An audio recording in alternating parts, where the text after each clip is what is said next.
터리아담을 찾아주셔서 감사합니다.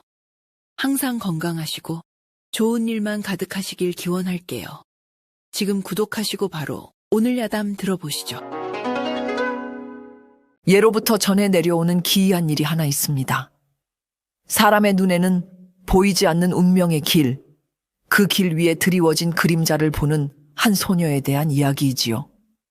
한양의 저작거리는 아침 안개가 걷히기가 무섭게 살아있는 것들의 소란으로 가득 찼습니다. 흥정하는 소리, 아이들 웃음소리, 수레바퀴 굴러가는 소리가 뒤섞여 하나의 거대한 생명의 울림을 만들어냈지요. 그 활기 넘치는 풍경 한가운데 마치 세상의 모든 소란과 무관하다는 듯 웅크린 작은 그림자 하나가 있었습니다.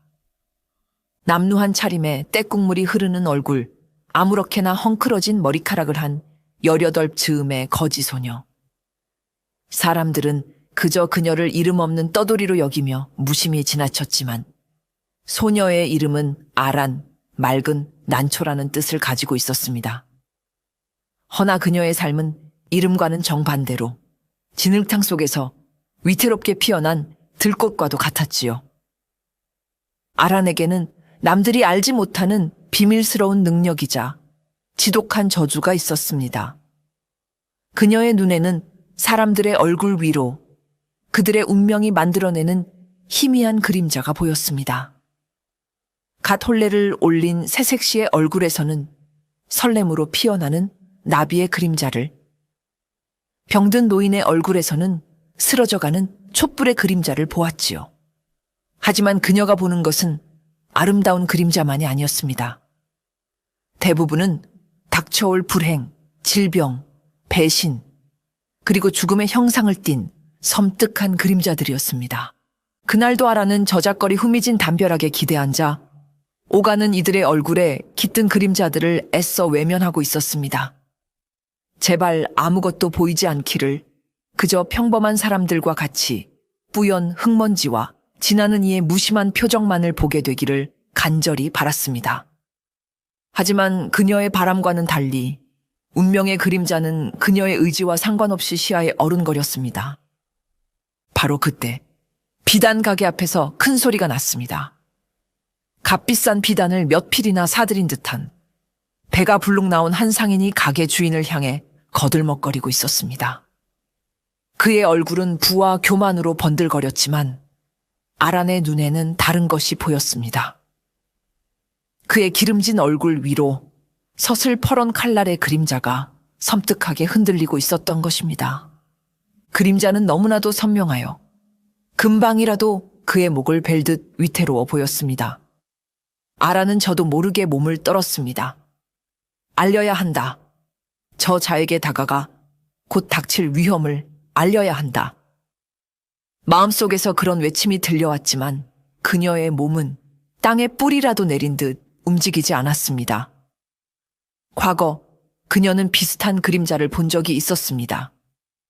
이웃 마을의 한 안악에게서 물에 빠진 아이의 그림자를 보고 그 사실을 알렸다가 미친 계집 취급을 받으며 매몰차게 쫓겨났었지요. 그리고 다음 날 그 안악의 아이는 정말로 가을에 빠져 싸늘한 주검으로 발견되었습니다. 사람들은 아란이 저주를 퍼부어 아이를 죽게 했다며 그녀에게 돌을 던졌습니다. 그날 이후 아란은 자신의 능력을 철저히 숨기고 보이는 것을 보지 못한 척, 아는 것을 알지 못하는 척하며 살아왔습니다. 내가 말한다고 해서 바꿀 수 있는 것은 아무것도 없어. 오히려 더 큰 화를 입을 뿐이야. 아란은 고개를 숙이고 두 눈을 질끈 감았습니다. 그녀는 상인의 거들먹거리는 목소리가 멀어질 때까지 그렇게 한참을 웅크리고 있었습니다. 그리고 다음 날 아침 저작거리에는 흉흉한 소문이 파다하게 퍼졌습니다. 어젯밤 비단 가게의 상인이 주막에서 술값 시비가 붙어 성난 장정의 칼에 찔려 그 자리에서 즉사했다는 것이었습니다. 사람들은 그의 오만방자함이 결국 화를 불렀다며 혀를 찼지만 아라는 그 소문을 들으며 온몸의 피가 차갑게 식는 것을 느꼈습니다. 또다시 또 내가 본 그림자가 현실이 되었다.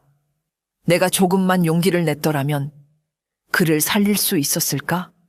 아니, 그랬다 해도 나는 또다시 저주를 퍼붓는 미친년이라 손가락질 당했겠지. 그녀의 마음속에서 죄책감과 체념이 뒤섞여 소용돌이쳤습니다. 신이시여, 어찌하여 제게 이런 몹쓸 눈을 주셨나이까? 차라리 제 눈을 멀게 하여 이 끔찍한 그림자들을 보지 않게 해주시옵소서. 아라는 텅 빈 눈으로 허공을 바라보았습니다. 그녀의 눈에 비친 세상은 온통 검고 불길한 그림자들로 가득 차 있는 거대한 무덤과도 같았습니다. 그녀의 능력은 신의 선물이 아니라 결코 벗어날 수 없는 끔찍한 저주였습니다. 그녀는 그 저주 속에서 그렇게 홀로 세우러져 갈 운명이라 믿고 있었습니다. 상인의 죽음으로 뒤숭숭해진 마음을 안고 아라는 평소보다 더 깊숙이 몸을 숨긴 채 사람들의 시선을 피하고 있었습니다. 자신의 눈이 다른 이의 불행을 불러온다는 죄책감에 그녀는 누구의 얼굴도 마주하고 싶지 않았습니다. 그저 땅바닥의 흙과 돌멩이, 지나가는 집신들의 움직임만을 멍하니 바라볼 뿐이었지요. 그때였습니다.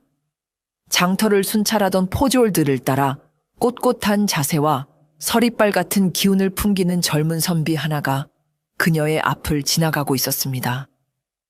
그의 이름은 윤도영. 사헌부의 젊고 강직한 감찰로 불의를 보면 참지 못하는 성정과 칼날 같은 예리함으로 이름난 인물이었습니다. 그는 최근 장안에서 벌어지는 의문의 사건들을 조사하기 위해 민심을 살피러 나온 참이었습니다. 때마침 짐을 가득 실은 수레가 좁은 길을 위태롭게 지나가자 길을 가던 사람들이 허둥지둥 양옆으로 비켜섰습니다. 아란 역시 수레를 피하려다 그만 중심을 잃고 비틀거렸고 마침 그곳을 지나던 윤도영과 어깨를 부딪히고 말았습니다. 아야! 아라는 그대로 바닥에 주저앉았고 도영은 미안한 마음에 급히 그녀를 부축하려 손을 내밀었습니다. 괜찮으냐? 미쳐보지 못했구나. 도영이 몸을 숙이는 순간 두 사람의 시선이 아주 짧게 허공에서 마주쳤습니다. 바로 그 찰나 아라는 숨을 멈췄습니다. 그의 얼굴 위로 너무나도 선명하고 기이한 그림자가 펼쳐져 있었기 때문입니다. 그것은 하나의 형상이 아니었습니다. 활활 타오르는 불길 속에서 흩날리는 서책들의 모습과 그 불길 너머로 번뜩이는 피 묻은 칼날의 형상이 겹쳐 보였습니다. 불의 뜨거움과 칼의 차가움, 억울한 죽음의 한과 복수를 향한 비장함이 뒤섞인 지독히도 슬프고 위험한 그림자였습니다. 아라는 지금껏 보았던 그 어떤 그림자보다도 강렬한 그 기운에 압도되어 저도 모르게 신음을 흘렸습니다. 도영은 그녀의 창백한 얼굴과 공포에 질린 눈빛을 보고는 자신이 너무 놀라게 한 탓이라 생각했습니다. 그는 딱한 마음에 품에서 엽전 한 잎을 꺼내 아란의 손에 쥐어 주었습니다. 몸이 좋지 않은 개로구나. 이걸로 욕이라도 하거라. 그의 목소리는 차가운 외모와 달리 따뜻하고 부드러웠습니다. 아라는 정신을 차리고 고개를 들었지만 도영은 이미 포졸들과 함께 인파 속으로 사라지고 난 뒤였습니다. 그녀의 손바닥에는 그의 천이 남은 엽전 한 잎만이 덩그러니 놓여 있었습니다. 저 선비님은 대체 어떤 사연을 품고 있는 것일까? 아라는 사라진 도영의 뒷모습을 보며 처음으로 궁금증이라는 것을 느꼈습니다. 지금까지 그녀에게 그림자는 피하고 외면해야 할 공포의 대상일 뿐이었습니다. 하지만 방금 본 그림자는 달랐습니다.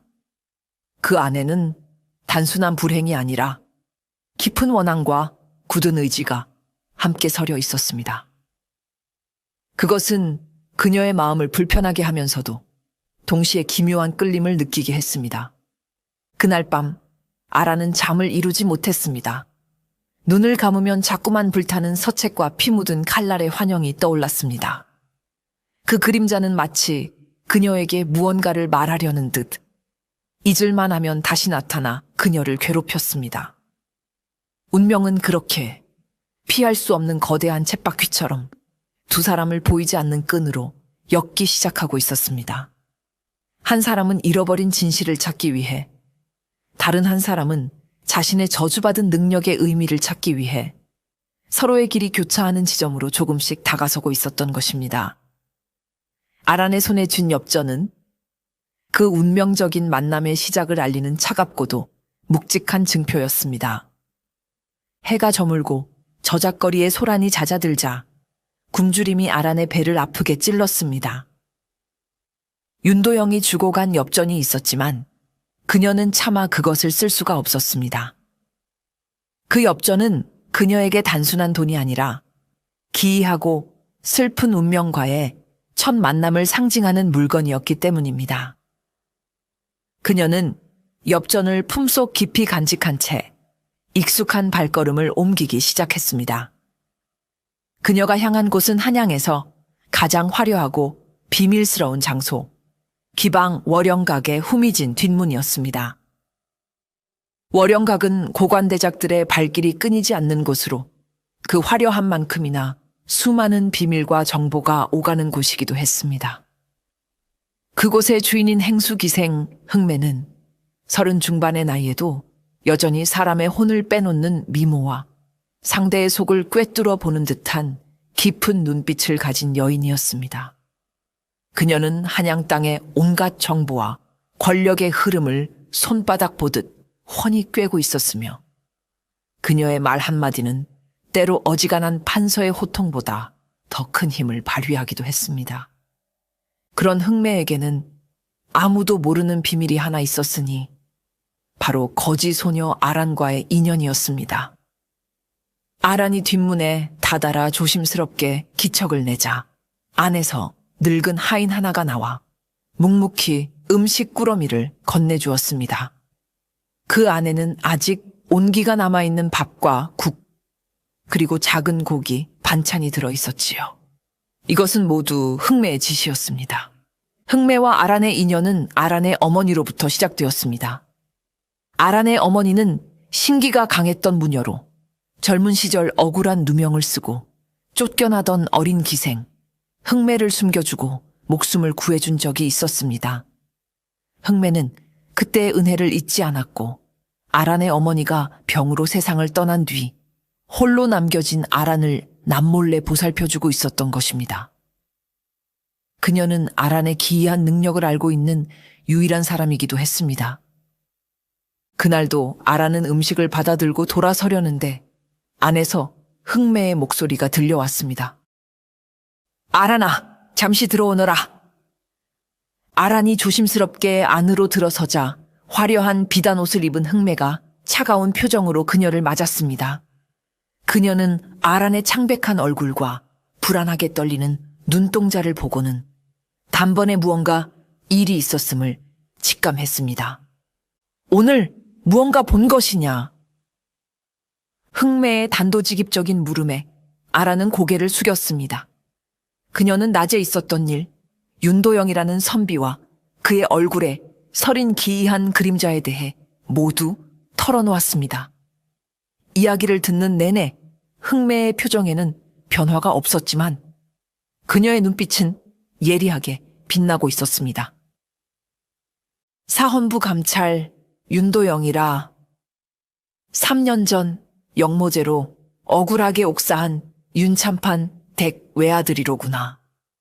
그 아비의 죽음에 얽힌 비밀이 많다더니 필시 그 그림자는 그 일과 관련이 있겠지.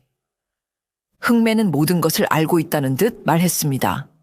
아라는 그런 그녀가 두려우면서도 한편으로는 의지가 되었습니다. 저는 무섭습니다, 이모. 제 눈이 또 다른 불행을 불러올까봐 아무것도 할 수가 없습니다. 이 능력은 저주입니다. 그렇지 않습니까? 아란의 목소리는 절망으로 가득 차 있었습니다. 흥매는 그런 아란에게 다가가 흙먼지 투성이인 그녀의 어깨를 부드럽게 감쌌습니다. 그녀의 손길은 의외로 따뜻했습니다. 아란아, 네 어미는 늘 말했단다. 모든 능력에는 그 쓰임이 있는 법이라고. 칼이 사람을 죽이기도 하지만 의원의 손에 들리면 사람을 살리는 법이다. 내 능력은 저주가 아니다. 그저 아직 내 능력을 제대로 쓸 때와 사람을 만나지 못했을 뿐이다. 흥매는 아란의 헝클어진 머리를 부드럽게 쓸어주며 말했습니다. 세상은 네가 보는 그림자보다 훨씬 더 어둡고 추악한 곳이다. 하지만 그렇기에 너처럼 어둠 속에서 진실의 빛을 볼 수 있는 눈이 필요한 것이지. 두려워하지 마라. 때가 되면 네가 무엇을 해야 할지 스스로 알게 될 것이다.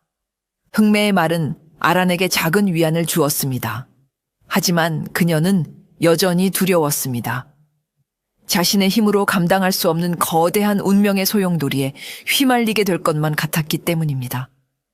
그녀는 말없이 음식 꾸러미를 품에 안고 월영각을 나섰습니다. 밤은 깊었고 한양의 밤거리 위로 드리워진 그림자들은 그녀의 마음처럼 어둡고 길었습니다. 흥매는 멀어지는 아란의 작은 뒷모습을 보며 때가 머지않았구나 라고 나지막이 읊조렸습니다.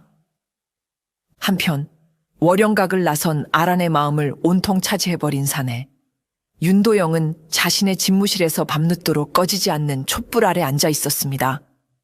그의 책상 위에는 낡고 해진 서책들과 누렇게 변한 상소문들이 어지럽게 널려 있었지요. 모두 3년 전 그의 아버지가 남긴 유품들이었습니다. 그의 아버지 윤참파는 강직하고 청렴하기로 이름난 신하였습니다. 그는 나라의 재정을 담당하며 권세가들의 부정부패를 파헤치는 일에 앞장섰지요. 하지만 그의 고든 성정은 결국 화를 불렀습니다. 그는 거대한 비리의 실체에 거의 다가섰을 때 갑작스레 역모를 꾀했다는 모함을 받고 의금부로 끌려갔습니다. 그리고 며칠간의 혹독한 고문 끝에 결국 옥중에서 한 많은 생을 마감해야 했습니다. 도영은 아버지가 그럴 리 없다는 것을 누구보다 잘 알고 있었습니다. 아버지는 역모를 꾀할 위인이 아니었으며 그의 죽음 뒤에는 분명 거대한 흑막이 도사리고 있을 것이라 굳게 믿었습니다. 아버지가 돌아가신 후 집안은 풍비박산이 났고 그는 가까스로 목숨만 건져 외게서 숨죽이며 살아야 했습니다. 그리고 몇 년 후 그는 와신상담 끝에 과거에 급제하여 사헌부 감찰이라는 직책을 얻게 된 것입니다. 모두가 그의 출세를 축하했지만 그의 목표는 오직 하나, 아버지의 누명을 벗고 진범을 밝혀내어 정의를 바로 세우는 것이었습니다. 그는 3년 동안 아무도 모르게 아버지의 죽음에 대해 비밀리에 조사를 이어왔습니다. 하지만 사건의 배후에 있는 자들의 힘은 막강했고 관련된 증인들은 하나둘씩 의문의 죽음을 당하거나 자취를 감추었습니다. 그가 손에 쥔 단서는 너무나도 미미했습니다. 그중 하나는 아버지가 옥중에서 몰래 빼돌려 그에게 전해준 마지막 서신이었습니다. 그 서신에는 알아볼 수 없는 암호 같은 글귀만이 적혀 있었지요. 모든 진실은 사라진 장부에 있노라. 거대한 흑막의 그림자를 경계하라. 사라진 장부. 흑막의 그림자. 도영은 몇 년째 그 암호를 풀기 위해 애썼지만 아무런 실마리도 찾을 수 없었습니다. 장부가 어디에 숨겨져 있는지, 흑막의 그림자가 대체 누구를 지칭하는지 도무지 알 길이 없었습니다. 그는 때때로 깊은 절망감에 빠지곤 했습니다. 거대한 벽 앞에서 홀로 싸우는 듯한 무력감이 그의 어깨를 무겁게 짓눌렀습니다. 그리고 또 다른 단서는 그가 홀로 있을 때마다 겪는 기이한 환영이었습니다. 아버지를 생각하거나 사건 기록을 들여다볼 때면 그의 눈앞에 섬광처럼 스쳐 지나가는 영상이 있었습니다. 바로 활활 타오르는 불길 속에서 재가 되어 흩날리는 수많은 서책들의 모습, 그리고 그 불길 너머로 차갑게 번뜩이는 피 묻은 칼날의 형상이었습니다. 그것은 마치 아버지가 그에게 남긴 마지막 절규처럼 느껴졌습니다. 하지만 그 환영 또한 무엇을 의미하는지 알 수 없었지요. 오늘 저녁도 그는 늦도록 서류 더미에 파묻혀 있었습니다. 그러다 문득 낮에 저작거리에서 부딪혔던 거지 소녀의 얼굴이 떠올랐습니다. 유난히 창백했던 얼굴, 그리고 자신을 보고 겁에 질려 있던 그 커다랗고 맑은 눈동자. 그는 왜인지 모르게 그 소녀의 모습이 뇌리에서 떠나지 않았습니다. 딱한 아이였지. 제대로 먹지도 못하는 듯 하던데. 그는 잠시 소녀에 대한 연민에 잠겼다가 이내 고개를 흔들어 잡념을 떨쳐냈습니다. 지금은 한가한 생각을 할 때가 아니었습니다. 그는 내일 아버지의 옛 동료이자 사건의 내막을 어렴풋이 알고 있을지도 모르는 한 관리를 비밀리에 만나기로 약속한 참이었습니다. 어쩌면 그에게서 사라진 장부에 대한 결정적인 단서를 얻을 수 있을지도 모른다는 희망에 그의 마음은 비장함으로 가득 차 있었습니다. 도영은 촛불 아래에서 굳은 결의를 다졌습니다. 아버지, 반드시 진실을 밝혀내어 아버님의 원한을 풀어드리겠습니다. 설령 제 목숨이 위태로워진다 해도 결코 물러서지 않겠습니다. 그의 등 뒤로 촛불이 만들어낸 길고 굳건한 그림자가 집무실 벽 위에서 조용히 흔들리고 있었습니다. 며칠 후 아라는 여느 때처럼 저작거리 한 구석에 웅크리고 앉아 있었습니다. 뱃속은 허기졌지만 며칠 전 만났던 윤도영의 얼굴에 서린 그림자가 잊히지 않아 마음이 편치 않았습니다.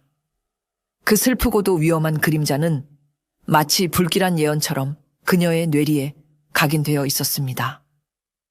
물러거라, 민판서 대감 행차시다. 그때 저작거리 입구에서부터 요란한 외침 소리가 들려왔습니다. 길을 가던 사람들은 황급히 양옆으로 비켜서며 길을 터주었고 곧이어 화려한 가마와 위세 등등한 하인들의 행렬이 나타났습니다. 바로 이조판서 민대감의 행차였습니다. 민판서는 조정의 막강한 권력자 중 한 명이었습니다. 그는 언제나 인자한 미소를 띤 얼굴로 백성들을 대하며 덕망 높은 재상으로 칭송받고 있었지요. 가난한 이들에게는 종종 쌀을 나누어 주는 등 선행을 베풀기도 하여 백성들 사이에서도 그의 평판은 매우 좋았습니다. 아란 역시 그에 대한 좋은 소문들을 익히 들어왔기에 호기심에 고개를 들어 가마 쪽을 바라보았습니다. 마침 가마의 창이 열리고 민판서가 사람들을 향해 부드러운 미소를 지으며 손을 흔들었습니다. 그의 얼굴은 과연 소문대로 온화하고 인자해 보였습니다. 사람들은 대감마님을 외치며 그의 앞에 머리를 조아렸습니다. 하지만 아란의 눈에 비친 것은 그것이 전부가 아니었습니다. 그녀의 눈이 경악으로 물들기 시작했습니다. 민판서의 그 인자한 얼굴 뒤로 지금껏 본 적 없는 거대하고 끔찍한 그림자가 꿈틀거리고 있었기 때문입니다. 그것은 마치 수백, 수천 마리의 독사가 뒤엉켜 만들어진 거대한 ጧ리와도 같았습니다. 시커먼 독사의 그림자는 민판서의 몸 전체를 감싸고 있었고 혓바닥을 날름거리며 주위의 모든 것을 집어삼킬 듯한 탐욕과 잔혹함을 뿜어내고 있었습니다. 더 끔찍한 것은 그 독사의 비늘 하나하나가 억울하게 죽어간 사람들의 원혼으로 이루어져 있다는 것이었습니다. 원혼들은 고통스럽게 비명을 지르며 발버둥 쳤지만 거대한 독사의 그림자에서 벗어나지 못하고 있었습니다. 아라는 숨을 쉴 수가 없었습니다. 저토록 선한 얼굴 뒤에 어찌하여 저런 지옥도 같은 그림자가 도사리고 있단 말인가. 그녀는 거대한 악의 기운에 압도되어 온몸이 사시나무 떨듯 떨려왔습니다. 머리가 깨질 듯 아파오고 눈앞이 캄캄해졌습니다. 으윽. 아라는 저도 모르게 비명을 지르며 그 자리에 쓰러지고 말았습니다. 그녀의 비명소리에 주위 사람들의 시선이 잠시 쏠렸지만 그들은 그저 배고픈 거지 소녀가 어지러워 쓰러진 것이라 여기고는 이내에 관심을 거두었습니다. 민판서의 행렬은 아무 일 없었다는 듯 유유히 저작거리를 빠져나갔습니다. 아라는 한동안 바닥에 쓰러진 채 몸을 움직일 수 없었습니다.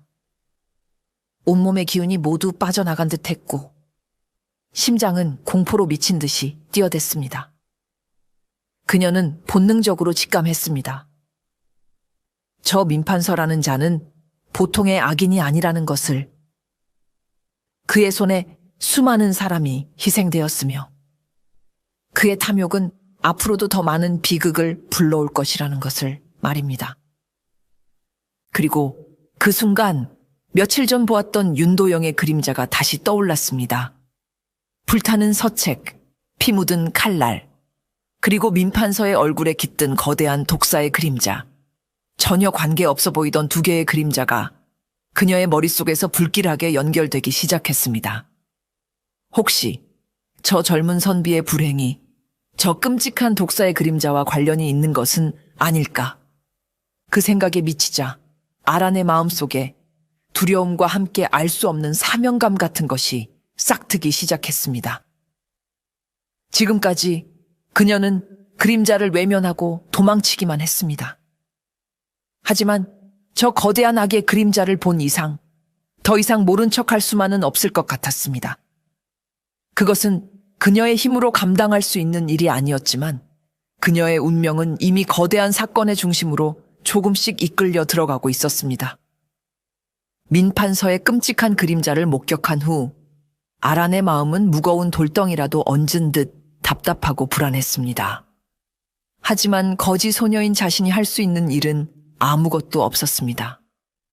그저 불길한 일이 일어나지 않기만을 바랄 뿐이었지요. 며칠이 지난 늦은 오후였습니다. 아라는 허기를 달래기 위해 한적한 골목길의 허름한 국밥집 주위를 맴돌고 있었습니다. 혹시나 손님들이 남기고 간 음식이라도 얻을 수 있을까 하는 기대 때문이었지요. 그때 국밥집 안에서 익숙한 목소리가 들려왔습니다. 윤도영이었습니다. 아라는 저도 모르게 몸을 숨기고 국밥집의 뚫어진 창틈으로 안을 엿보았습니다. 도영은 허름한 선비 차림으로 변복한 채 마주 앉은 중년의 관리와 비밀스럽게 이야기를 나누고 있었습니다. 그 관리는 도영의 아버지와 절친했던 옛 동료로 도영이 아버지의 누명을 벗기기 위해 마지막 희망을 걸고 만나는 사람이었습니다. 도영은 주위를 살피며 낮은 목소리로 물었습니다. 정참판, 부디 알고 계신 것을 말씀해 주십시오. 아버님의 죽음과 관련된 사라진 장부에 대해 무언가 들으신 것이 없으십니까? 정참판이라는 관리는 불안한 듯 주위를 두리번거리며 말했습니다. 윤 감찰, 이 일은 너무 위험하네. 자네 아버님을 죽음으로 몰고 간 자들은 우리가 상상하는 것 이상의 힘을 가졌어. 섣불리 파헤치려다가는 자네 목숨마저 위태로워질 걸세. 그가 말을 하는 순간 아라는 그의 얼굴을 보고 숨을 멈췄습니다. 정참판의 얼굴 위로 짙고 불길한 그림자가 어른거리고 있었기 때문입니다. 그것은 독이 든 검은 술잔의 형상이었습니다. 그림자는 그의 입술 근처에서 아른거리며 곧 그의 생명을 앗아갈 듯 섬뜩한 기운을 뿜어내고 있었습니다. 안 돼! 저 사람은 오늘 밤 죽게 될 거야. 아란의 심장이 차갑게 내려앉았습니다. 그녀는 더 이상 망설일 수가 없었습니다. 이것은 상인의 죽음과는 달랐습니다. 이 일은 그 슬픈 눈빛의 선비, 윤도영과 직접적으로 관련되어 있었기 때문입니다. 그녀는 자신도 모르게 자리에서 벌떡 일어나 국밥집 안으로 뛰어들어갔습니다. 멈추시오. 아란의 갑작스러운 등장에 비밀스러운 대화를 나누던 두 사람은 경악하며 그녀를 바라보았습니다. 도영은 며칠 전 저작거리에서 보았던 거지 소녀임을 알아보고는 놀라움을 금치 못했습니다. 네가 어찌하여 여기에... 아라는 숨을 헐떡이며 다급하게 도영을 향해 외쳤습니다. 선비님, 안 됩니다. 오늘 밤 이분을 만나시면 안 됩니다. 이분은 곧 돌아가실 운명입니다. 그녀는 차마 독살당할 것이라는 말은 입에 담지 못하고 그저 죽음을 경고할 뿐이었습니다. 정참파는 미친 거지 소녀의 횡설수설에 불쾌한 표정을 지었고 도영 역시 황당함을 감추지 못했습니다. 이 아이가 굶주림에 헛것을 보는 모양이구나. 내 이놈 썩 물러가지 못할까. 정참판이 호통을 쳤습니다. 도영은 아란의 절박한 눈빛에서 무언가 이상한 기운을 느꼈지만 중요한 이야기를 나누던 중에 벌어진 이 상황을 그대로 둘 수는 없었습니다. 얘야, 어서 돌아가거라. 여기서 소란을 피워서는 안 된다. 도영이 그녀를 달래 밖으로 내보내려 했습니다. 하지만 아란은 그의 옷자락을 붙잡고 애원했습니다. 제발 제 말을 믿어주십시오. 오늘 밤 두 분이 함께 계시면 둘 다 위험해집니다. 제발 헤어지십시오. 하지만 그녀의 절규는 미친 아이의 잠꼬대처럼 여겨질 뿐이었습니다. 결국 도영은 국밥집 주인을 불러 아란을 밖으로 쫓아냈습니다. 밖으로 끌려 나오면서도 아란은 끝까지 피하셔야 합니다. 라고 외쳤습니다. 그날 밤 아란의 불길한 예언은 한치의 오차도 없이 현실이 되었습니다. 정참파는 도영과 헤어져 집으로 돌아간 뒤 누군가 보낸 술을 마시고 그 자리에서 피를 토하며 즉사했습니다. 관아에서는 급체로 인한 병사로 서둘러 사건을 종결했지만 그의 시신에서 밀양의 독이 검출되었다는 소문이 은밀하게 퍼져나갔습니다. 다음 날 아침 정참판의 부고를 전해 들은 윤도영은 망치로 머리를 맞은 듯한 충격에 휩싸였습니다. 그리고 그의 뇌리에 어제 국밥집에서 미친 듯이 울부짖던 한 거지 소녀의 모습이 선명하게 떠올랐습니다. 오늘 밤 그를 만나면 죽습니다. 그녀의 목소리가 귓가에 섬뜩하게 울려 퍼졌습니다. 정참판의 갑작스러운 죽음은 윤도영의 세계를 송두리째 흔들어 놓았습니다. 유일한 단서가 될지도 모른다고 믿었던 희망이 눈앞에서 허망하게 사라져 버린 것입니다. 하지만 그를 더욱 혼란스럽게 만든 것은 그 비극을 정확하게 예견했던 거지 소녀, 아란의 존재였습니다. 도영은 평생을 이성과 합리, 그리고 눈에 보이는 증거만을 믿으며 살아온 사람이었습니다. 신기나 예언 같은 것은 미신이라 치부하며 거들떠보지도 않았지요. 하지만 자신의 눈앞에서 벌어진 이 기이하고 끔찍한 현실은 그가 평생 지켜온 신념을 뿌리부터 뒤흔들기에 충분했습니다. 그 아이는 대체 어떻게 알았던 것일까? 우연의 일치라 하기에는 너무나도 정확하지 않은가? 그는 며칠 밤낮을 고뇌에 빠졌습니다. 잠을 자려 눈을 감으면 정참판의 겁에 질린 얼굴과 피하셔야 합니다. 라고 절규하던 아란의 절박한 눈빛이 번갈아 떠올라 그를 괴롭혔습니다. 그는 더 이상 이 의문을 외면할 수 없었습니다. 그 소녀를 만나야만 했습니다. 그녀가 누구인지, 그리고 어떻게 미래를 보는지 모든 것을 알아내야만 했습니다. 며칠 후 도영은 관복을 벗고 평복으로 갈아입은 채 혼자 저작거리로 향했습니다. 그는 기억을 더듬어 며칠 전 아란을 처음 만났던 담벼락 근처를 샅샅이 뒤졌습니다. 한참을 헤맨 끝에 그는 저작거리 가장 후미진 골목 구석에서 잿더미처럼 웅크리고 앉아있는 아란을 발견할 수 있었습니다. 아란은 며칠 사이 더욱 수척해져 있었습니다. 자신의 경고를 무시한 결과가 결국 한 사람의 죽음으로 이어졌다는 죄책감에 그녀는 거의 아무것도 먹지 못한 채 망연자실에 있었던 것입니다. 도영은 아란의 앞에 조용히 다가가 섰습니다. 인기척에 고개를 든 아란은 도영을 보고는 화들짝 놀라며 뒷걸음질 쳤습니다. 그녀의 눈에는 두려움과 원망, 그리고 미안함이 복잡하게 뒤섞여 있었습니다. 나를 피하지 말거라. 도영의 목소리는 낮고 진지했습니다. 그는 주변을 한번 살피고는 아란의 옆에 조심스럽게 무릎을 굽히고 앉았습니다. 평소에 그라면 상상도 할 수 없는 행동이었지요. 묻고 싶은 것이 있어 왔다. 너는 어떻게 알았느냐? 정참판 어른께서 돌아가실 것을 어찌 알았단 말이냐? 아란은 입술을 깨물며 고개를 숙였습니다. 이 사람에게 진실을 말해야 하는가? 말한다면 그는 나를 믿어줄까? 아니, 오히려 나를 요물이라 여기며 관에 끌고 가지는 않을까? 수많은 생각이 그녀의 머릿속을 스쳐 지나갔습니다. 도영은 침묵하는 아란을 재촉하지 않았습니다. 그는 그저 끈기 있게 그녀의 대답을 기다렸습니다. 한참의 시간이 흐른 뒤 아란이 마침내 모기만 한 목소리로 입을 열었습니다. 보입니다. 사람들의 얼굴에 곧 닥쳐올 불행의 그림자가 보입니다. 그림자, 정참판 어른의 얼굴에서는 독이 든 검은 술잔의 그림자가 보였습니다.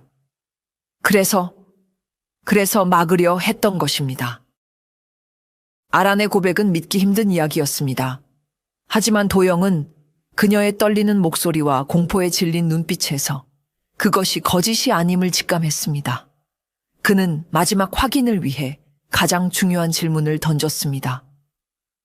그렇다면 내게서도 무언가 보았느냐? 처음 나를 보았을 때 너는 몹시 놀란 듯했다. 내 얼굴에서는 어떤 그림자가 보였느냐? 그의 질문에 아란의 몸이 희미하게 떨렸습니다.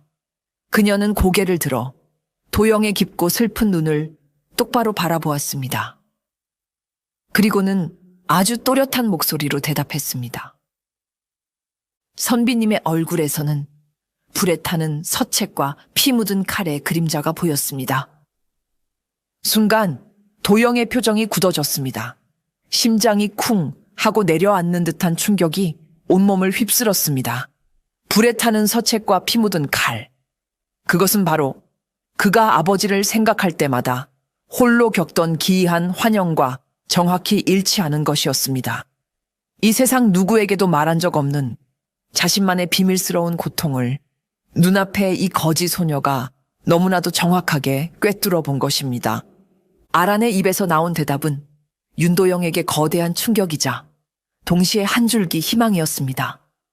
그는 평생을 의지해온 이성의 세계가 무너지는 혼란을 느꼈지만 3년간 굳게 닫혀있던 진실의 문을 열 수 있는 열쇠를 마침내 찾았다는 예감에 심장이 뜨거워졌습니다.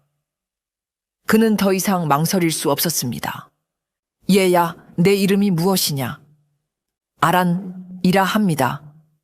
아란아, 나는 너의 도움이 필요하다. 도영은 몸을 낮추고 아란의 눈을 똑바로 바라보며 진지하게 말했습니다. 나는 3년 전 억울한 누명을 쓰고 돌아가신 아버님의 원한을 풀어드려야 한다. 하지만 진실은 거대한 어둠 속에 가려져 있고 나는 지금껏 아무런 실마리도 찾지 못했다. 허나 너의 그 그림자를 보는 눈이라면 내가 보지 못하는 진실을 볼 수 있을지도 모른다. 부디 나를 도와다오. 그의 제안은 아란에게 또 다른 공포였습니다.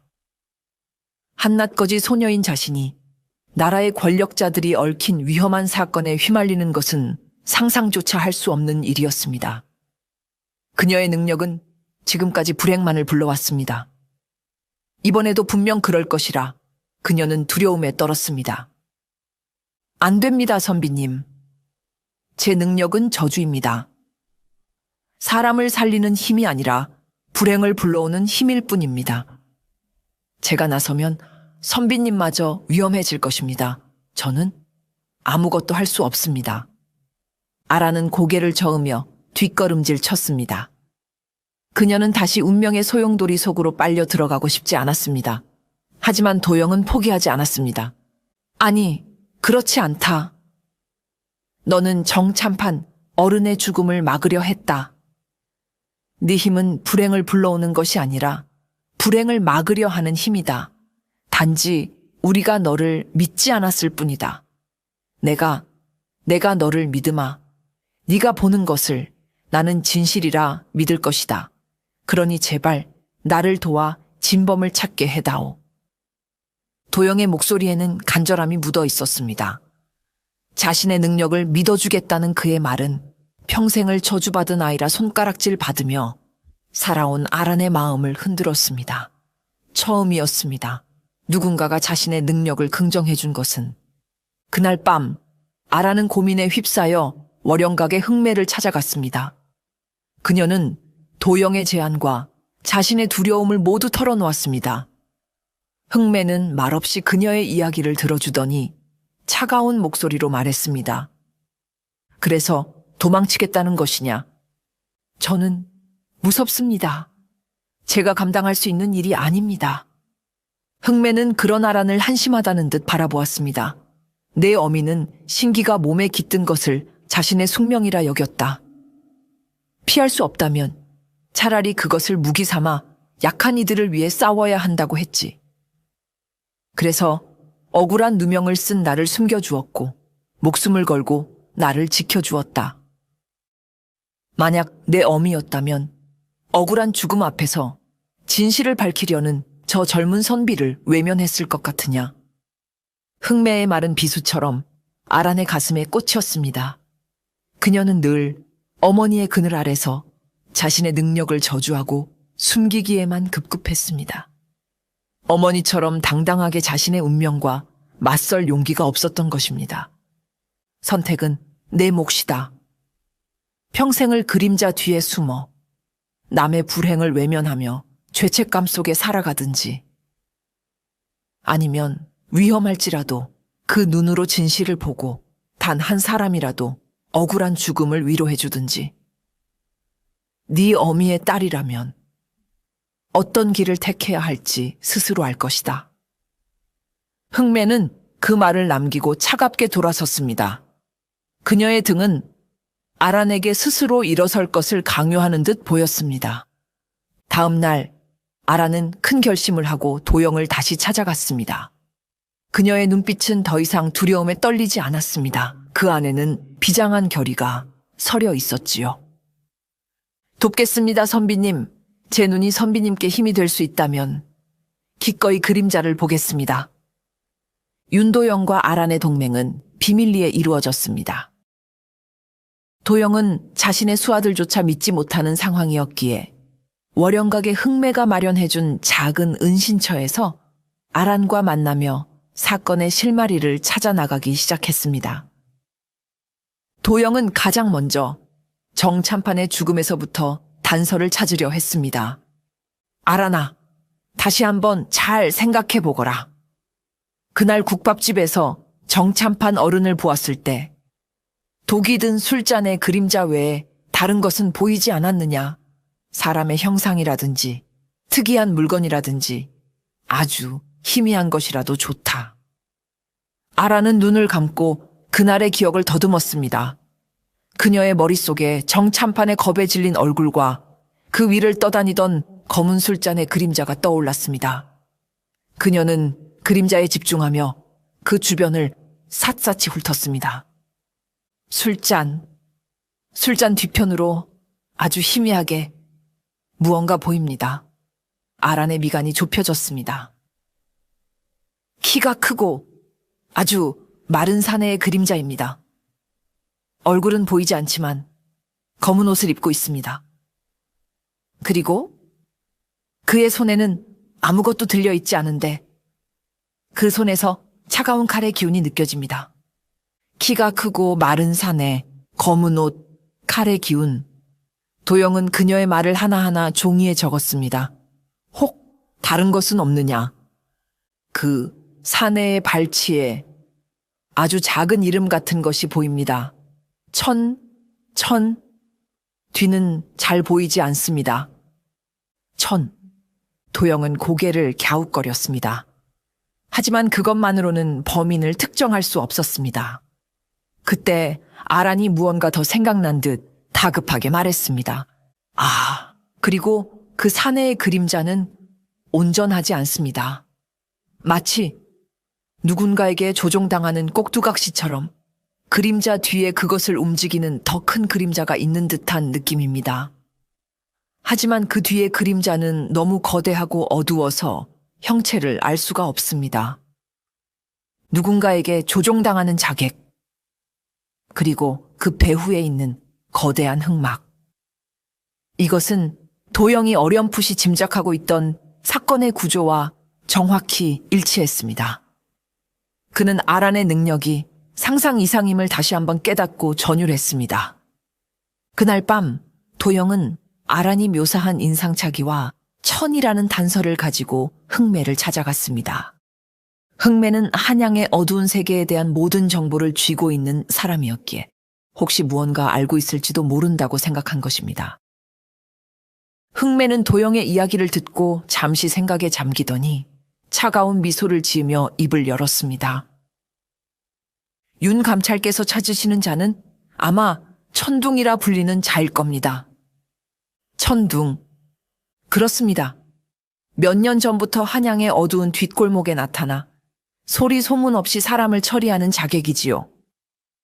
하늘의 아이라는 뜻의 이름과는 정반대로 피도 눈물도 없는 살인병기라 불립니다. 키가 훌쩍 크고 늘 검은 옷을 입고 다니며 그 행방은 귀신과도 같아 하는 이가 거의 없지요. 단 한 가지 분명한 것은 그가 한양 최고의 권력자 중 한 사람을 위해 일한다는 소문입니다. 흑매의 정보는 아란이 본 그림자와 정확히 맞아떨어졌습니다. 도영은 마침내 범인의 꼬리를 잡았다는 생각에 주먹을 불끈 쥐었습니다. 그 천둥이라는 자가 머무는 곳을 아십니까? 그것까지는 저도 알지 못합니다. 그는 그림자처럼 나타났다가 그림자처럼 사라지는 자입니다. 하지만 곧 그가 다시 움직일 때가 될 것입니다.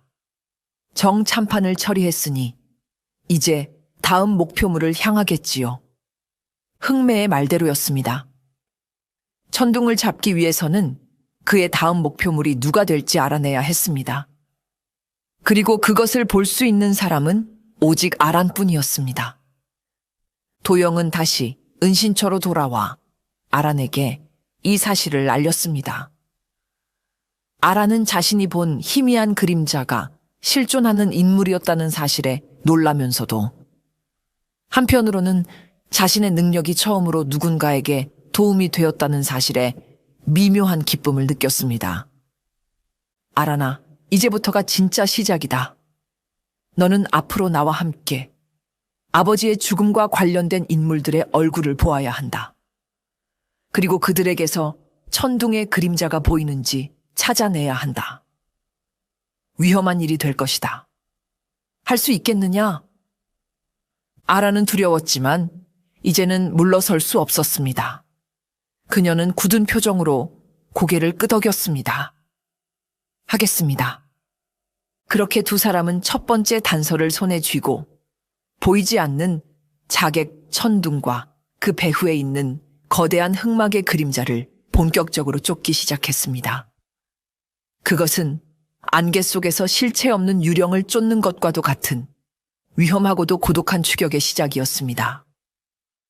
윤도영과 아란이 천둥의 행방을 쫓기 시작한 며칠 후 흑매로부터 은밀한 전갈이 왔습니다. 민판서가 월영각에서 큰 연회를 열고 조정의 주요 인물들을 초대했다는 소식이었습니다. 그리고 그 초대 명단에는 윤도영의 이름 또한 포함되어 있었습니다. 이것은 함정입니다. 흑매는 차가운 목소리로 말했습니다. 민판서는 윤 감찰의 움직임을 이미 눈치챈 것입니다. 그리고 자신의 안방인 월영각으로 당신을 불러들여 여러 사람이 보는 앞에서 자연스러운 사고로 위장하여 당신을 제거할 속셈일 겁니다. 도영 역시 그것이 함정임을 직감했습니다. 하지만 그는 피할 수 없었습니다. 만약 이 초대를 거절한다면 그것은 곧 자신이 민판서를 의심하고 있다는 것을 드러내는 셈이 되어 더 큰 위험을 부를 수도 있었기 때문입니다. 또한 어쩌면 이 연회 자리에서 민판서와 관련된 결정적인 단서를 얻을 수 있을지도 모른다는 위험한 기대감도 있었습니다. 가야만 합니다. 호랑이를 잡으려면 호랑이 굴로 들어가야 하는 법이지요. 도영의 결심은 단호했습니다. 흥매는 그의 무모함에 혀를 찼지만 그의 굳은 의지를 꺾을 수는 없었습니다. 대신 그녀는 아란을 몰래 연 회장의 허드렛 일을 하는 아이로 위장시켜 멀리서나마 도영을 지켜보게 하는 치밀함을 보였습니다. 아란의 눈이 그 어떤 호위 무사보다도 훌륭한 방패가 될 것이라 판단한 것입니다. 연회가 열리는 날 밤 월영각은 등불로 대낮같이 밝았고 화려한 비단 옷을 입은 권세가들의 웃음소리로 가득 찼습니다. 아란은 허름한 무명 옷을 입고 다른 하인들 틈에 섞여 술과 음식을 나르며 조심스럽게 연회장 사람들의 얼굴을 살폈습니다. 연회의 주인공인 민판서는 상석에 앉아 인자한 미소를 지으며 손님들을 맞고 있었습니다. 하지만 아란의 눈에는 그의 얼굴 뒤에서 꿈틀거리는 거대한 독사의 그림자가 여전히 선명하게 보였습니다. 그리고 그 그림자는 오늘따라 유난히 더 검고 흉흉한 기운을 뿜어내고 있었습니다. 아란은 필사적으로 천둥의 그림자를 찾으려 애썼지만 연 회장에 참석한 그 누구에게서도 그의 흔적은 보이지 않았습니다. 흥매의 예상이 틀렸던 것일까? 아니면 천둥이 이미 다른 곳에 숨어 기회를 노리고 있는 것일까? 아란의 마음이 초조하게 타들어갔습니다. 연회가 무르익고 모두가 술에 취해 흥이 올랐을 때였습니다. 월영각의 자랑인 어린 무희들이 나와 화려한 칼춤을 추기 시작했습니다. 모두가 무희들의 아슬아슬하고 아름다운 춤사 위에 넋을 잃고 박수를 보냈습니다. 바로 그때였습니다. 아라는 상석에 앉아 흡족한 미소로 춤을 감상하는 민판서의 얼굴을 다시 한번 보았습니다. 그리고 그 순간 그녀는 경악을 금치 못했습니다. 민판서의 얼굴에 깃든 독사의 그림자가 이전과는 다른 형상으로 변해 있었기 때문입니다. 독사의 입이 크게 벌어지더니 그 안에서 날카로운 화살의 그림자 하나가 튀어나와 정확히 윤도영이 앉아있는 자리를 향해 날아가고 있었습니다. 화살! 도영 선비님이 위험해! 그것은 칼춤을 추던 무희들 중 한 명이 숨겨둔 화살로 도영을 저격하려는 암살 계획이었습니다. 떠들썩한 연회장에서 춤사위로 위장한 암살은 누구도 눈치채지 못할 완벽한 범죄가 될 것이었습니다. 아라는 더 이상 망설일 시간이 없었습니다. 그녀는 손에 들고 있던 노주전자를 바닥에 내팽개치며 있는 힘껏 소리를 질렀습니다. 불이야! 불이야! 갑작스러운 외침에 연 회장은 순식간에 아수라장이 되었습니다. 음악이 멎고 사람들은 비명을 지르며 밖으로 뛰쳐나가려 했습니다. 도영 역시 놀라 자리에서 일어났습니다. 바로 그 순간 칼춤을 추던 무희 중 한 명의 눈빛이 차갑게 변하며 품에서 작은 쇠뇌를 꺼내